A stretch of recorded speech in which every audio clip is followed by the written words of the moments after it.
Looking back at your preliminary task, the continuity editing task, what do you feel you've learned in progression from it to full product? One thing that we tried to learn and develop on was the use of camera shots and angles. In the preliminary tasks, they were very basic and we didn't use them in a creative way. For example, in the coursework, we used the long shot and the panning shot to create more of an effect to make it more entertaining for the viewers. With the sound, we learned that having a soundtrack for a film was useful to create suspense and tension in a film, such as with our preliminary task we didn't use a soundtrack, which added a lot more sort of background noise, which would be in the coursework would be taken out over that by the soundtrack. Also, using the soundtrack, we had to make sure it's copyright free, which we had to look up on YouTube, so we learned that copyright and royalty free music videos were allowed to be used legally, whereas other songs would have a breached copyright which we couldn't use,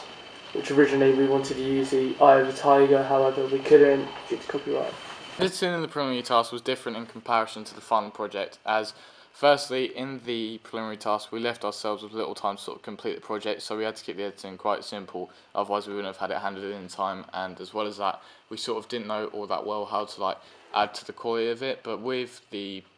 final project and the actual task itself, we had a lot more time seeing as we filmed quite early on in the deadline date, so it was alright to sort of mess about with it and see what worked well and what didn't.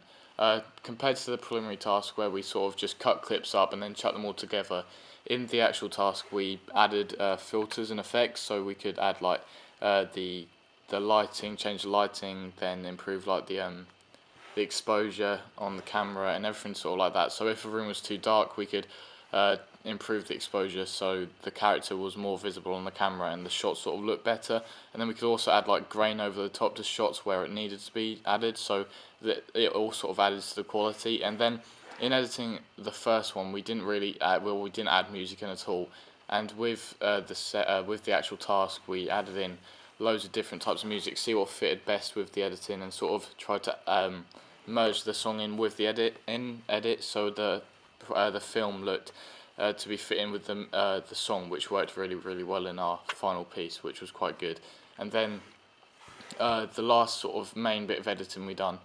was the effect where the kid is sort of fading in and out of consciousness. I looked up some YouTube tutorials to see how I could do that sort of effect, and it took a while to do, but I think it was quite worth it, as it looked pretty cool and added to the detail of the movie, which made it a lot better in comparison to the preliminary task just being cut up, added into clips. It sort of gave the effect and let the audience know that the guy was fading in and out of consciousness.